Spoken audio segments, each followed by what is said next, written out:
So, people, it's the middle of the afternoon, and you have been listening to all kinds of aspects of the human condition.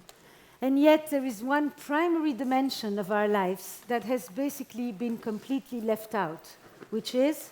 Sex. Thank you.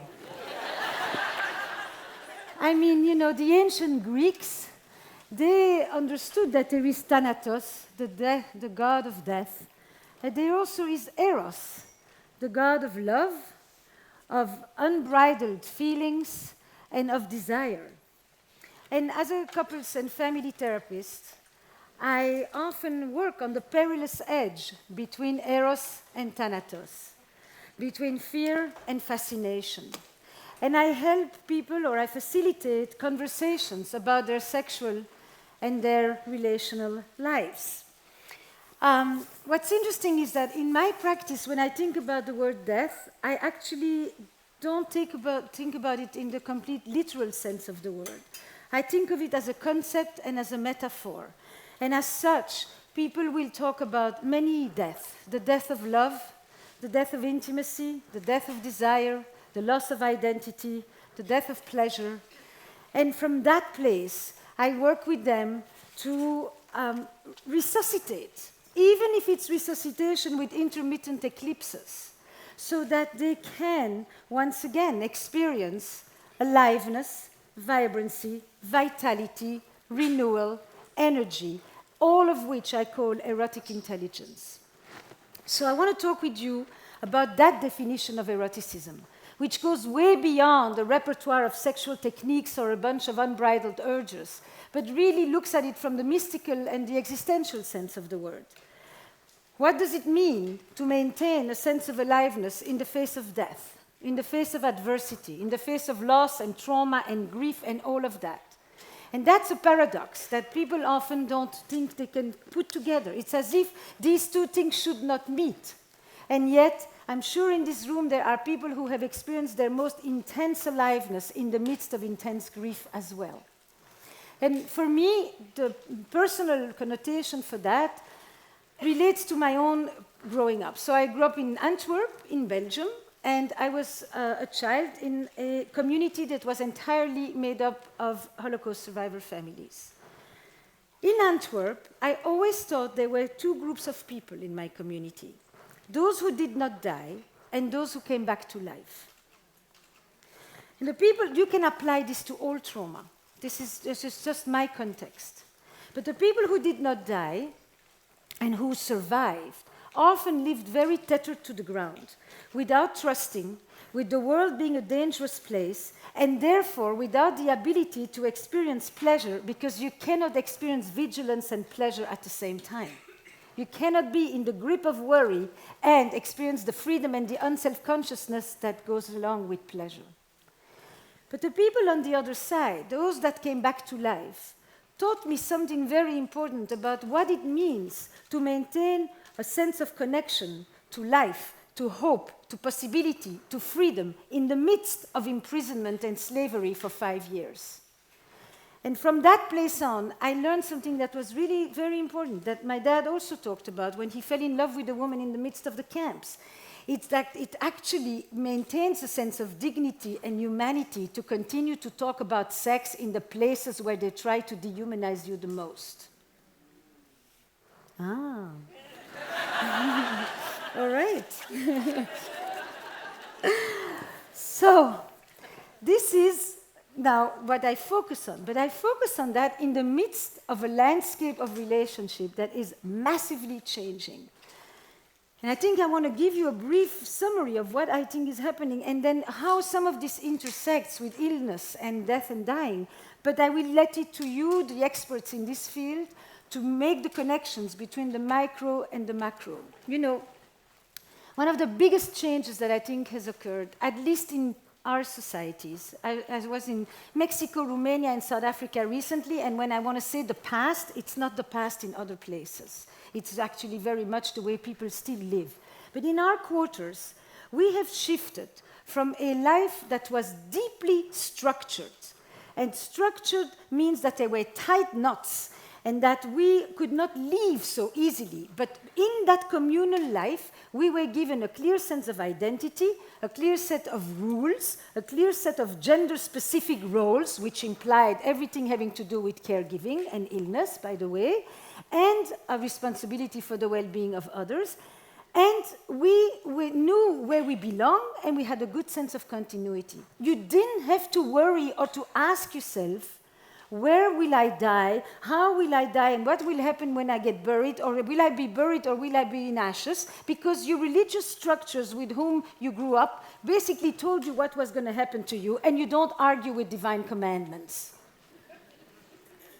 From a place of certainty and clarity, but zero personal freedom, we move to urban living where we have unprecedented freedom and unprecedented choices and options. Everything that used to be rules today is a freaking negotiation. It all has to be figured out. And that figuring out has created the situations where the burdens of the self have never been heavier. With a lot of uncertainty and a lot of self-doubt about knowing what is the right thing to do. For me, that requires a good amount of relational and personal self-awareness. And that's not an obvious thing to do.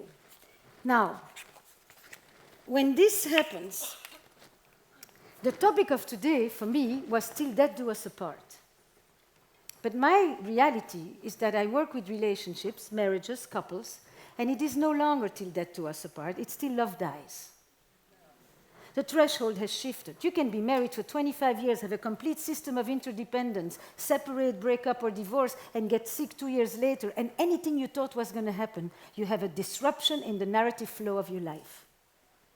You thought you knew what was going to happen, but it's not. Marriage was always a pragmatic institution. It was primarily for children, economic survival, companionship, social status, succession.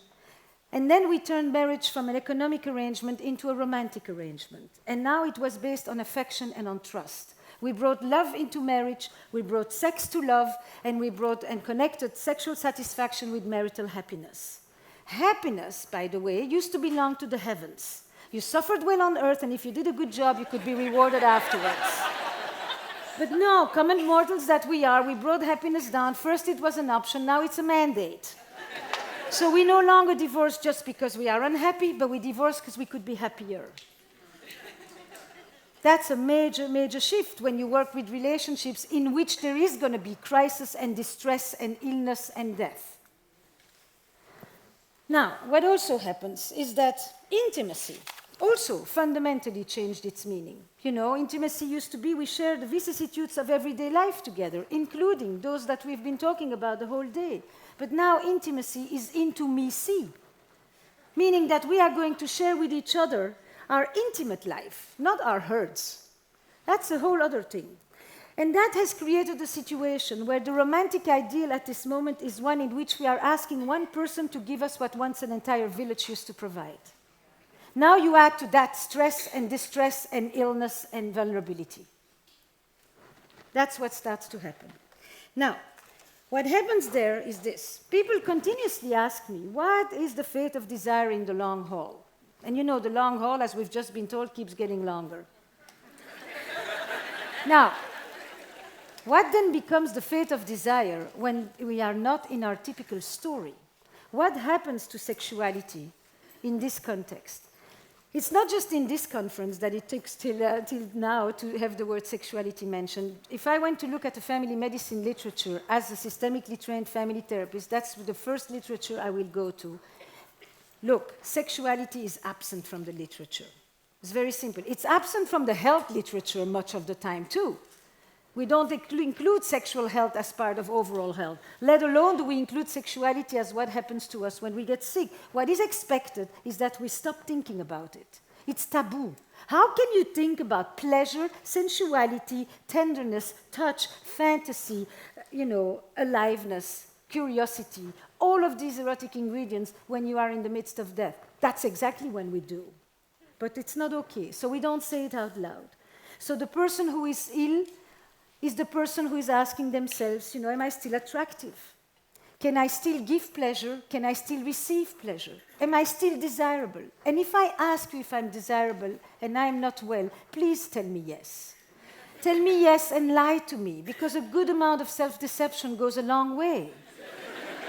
There are moments when you do not want to be truthful and transparent, because it is my staying connected to my imagination, to how I think of myself, to how I have known myself, that allows me to not stop loving myself. It is essential to the intimate connection between two people. But on the part of the partner, I think that that's where the thing is more interesting. When I ask people all over the world, when do you find yourself most drawn to your partner? People typically will say, when I see my partner on stage, on the piano, on the horse, in their element, competent, in the studio, every time it means when my partner is radiant, self-sufficient, doing their thing, good at it, passionate about it, and all what these things imply is they don't need me. When you need me, I can be very loving. I will take care of you. I will feel responsible for you. I will worry for you. I will attend to you. But love and desire, they relate and they also conflict. And herein lies the mystery of eroticism. It's very difficult to experience one of the fundamental things in sexuality, which is surrender, loss of control, when you are next to someone who you experience as fragile and feeble, because once I'm looking out that you are okay, I cannot go inside myself and let go. And that becomes part of the systematic de-erotization of a relationship. Now, if you think sexuality inside the relationship is missing from the literature, can you imagine what happens when desire goes looking elsewhere? Meaning infidelity. That is the real unmentionable in that moment. And yet, I have seen so many patients in my office who literally come out of the surgery, get their reconstructed breast, or God knows what they have experienced, and just throw themselves in a massive romp. Not because they don't love their partner, not because they're not deeply grateful for their partner, not because they want to leave the partner, but they want to leave what they have become.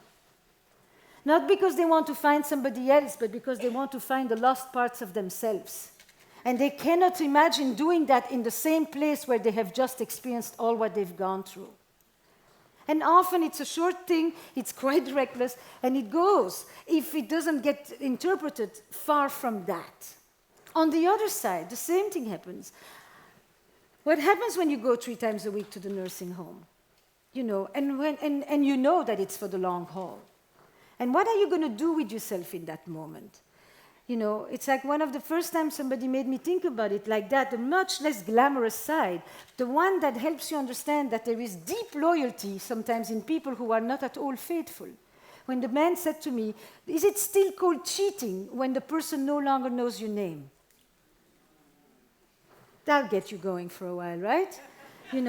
Because it was this distinction. It was actually the idea that this experience on the outside is what allows me to do what I need to do on the inside. It's this idea that it is not just the kind of cliché, ultimate betrayal, but it is sometimes a deep rebalancing of the relationship.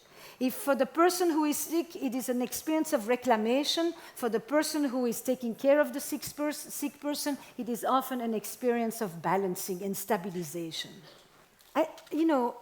To me, because it's not really my field, what I know that I'm not thinking about the specific illnesses, but I am looking at how a vulnerability, a crisis, a disruption in a relationship will recalibrate the complementarity of a relationship. Every relationship straddles complementarities, multiple ones, but there's one that to me really stands out.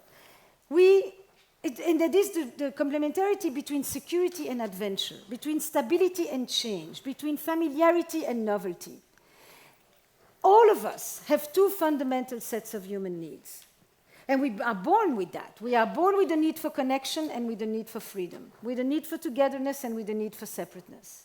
And all of us will come out of our childhood, some of us needing more protection, and some of us needing more freedom. We will often mate with a person who is on the other side. And as a result, in many relationships, there is a fundamental dynamic that is this. one person more in touch with the fear of losing the other, and one person more in touch with the fear of losing themselves. One person more in touch with the fear of abandonment, and one person more in touch with the fear of suffocation.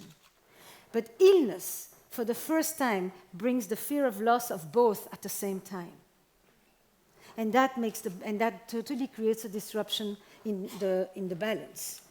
Now, I want to play you a very short clip from my podcast that was mentioned, Where Should We Begin? Because it's 3-hour sessions where I invite you in the office, and I speak in this case with a young couple. He's in his late 30s. He has had early onset of Parkinson's. It's evolved rapidly. He has 3 young children. And the reason this gripped me is because the wife said to me, I don't just want to go to these caregivers groups. I don't just want to be a caregiver. I want to be his wife. If I can think of myself as his wife, I can think of him in many other things than just the new definition that we have been put under, that is supposed to become not just a situation, but an identity. So let's listen. We were looking so forward to this year because the little one was going to get bigger enough that, it's easier to go out and get babysitters. Everything gets easier once they're out of diapers and closer to sleeping through the night. And we thought, we're going to do all these things again. Now the energy's not there. So we have to also figure out, how do we rebalance? And then every time it feels like we rebalance, then the disease progresses. And so then you have to rebalance again. We're in this constant, trying to get our feet under us. And that leads to this horrible cycle of survival, rather than living. And I don't want my kids to grow up like that. I want them to enjoy things and... Mm-hmm. Are you able to enjoy it with them? Some days. He's trying, but it's like bringing this rain cloud along. Right, Yeah. but there's a difference between energy and attitude. At this point, it's still early. First, there is the shock. There is the, what does this mean? There is the, how fast is this progressing? There is the, I'm going to continue normal. Then there is the new normal. Mm-hmm. Then there is the unknown. There's a lot of things to absorb here, and I don't know that one can avoid it. It is what it is. But then starts a new phase, and that new phase is, how am I going to live with this? What can I control in a way? What can I determine? And what attitude do I want to bring to this? And attitude is different from energy. Very healthy people, physically healthy people with a terrible attitude. And there are very sick people with an amazing attitude. Mm-hmm. They radiate. Now, sex is not just something we do. Sex is a place that we go. When I went to work with one of the teams in the radiology at one of the big hospitals that were working with patients for prostate cancer, I thought to myself, what would be a sexual conversation that they can have? And I said, the interesting thing is, what you're telling your patient is basically, look, I can't save your ejaculations, I'll try to save your erections. What if instead you said, look, you have had a sexuality that was primarily genitally focused, and you're about to discover a whole new world of sexuality that you never knew existed, because you're going to find out that you have a whole body and you don't just have to rely on one organ. Tell me how it goes. That is the conversation that doesn't happen. Why? Because so many of the doctors were male doctors who I assumed have castration anxiety. So I have to talk with these guys about their, I told you, it is the quality of our relationships that I think determines the quality of our lives. And I applied it one moment. I have never told this story. I thought of it as I was preparing this talk, and I figured I'll leave you with that. My mother passes away. My father, who was quite still healthy, took her to the hospital the day before. Everything was fine. Basically goes into shock-induced dementia. And I understood that somebody told me that such a thing existed. I did not know, but it was so helpful to me because I knew nothing about dementia, but I knew a lot about trauma. And what I knew is that he had no idea who he was, what he was, where he was, who I was. He was completely gone. And I thought I have to find a way to give him back his story, his narrative, his memory. And the best way I can do this is not by putting him into a home, which is what the pressure was about. I flew him from Belgium to the Catskills, where he had his best friend with whom he had been in the camps together. I put them together for a month. One had the head, the other one had the legs. I figured that will make one whole, you know. And the guy talked to him, and we basically brought him back his sense of continuity and his sense of identity, because it was through his intimate connections with people that he could recover health. It did absolutely nothing, you know, there was zero intervention, there was nothing that the doctors told me to do. There was just good old common sense. And I just want to leave you with that. When you miss certain people, two things. One is make sure that they don't feel too embarrassed about sex in the context of illness and dying. It's crucial. And two, the pleasure of being with other people, it's not just to care of other people, it's the pleasure of being of other people can give you a few more years to live. Thank you.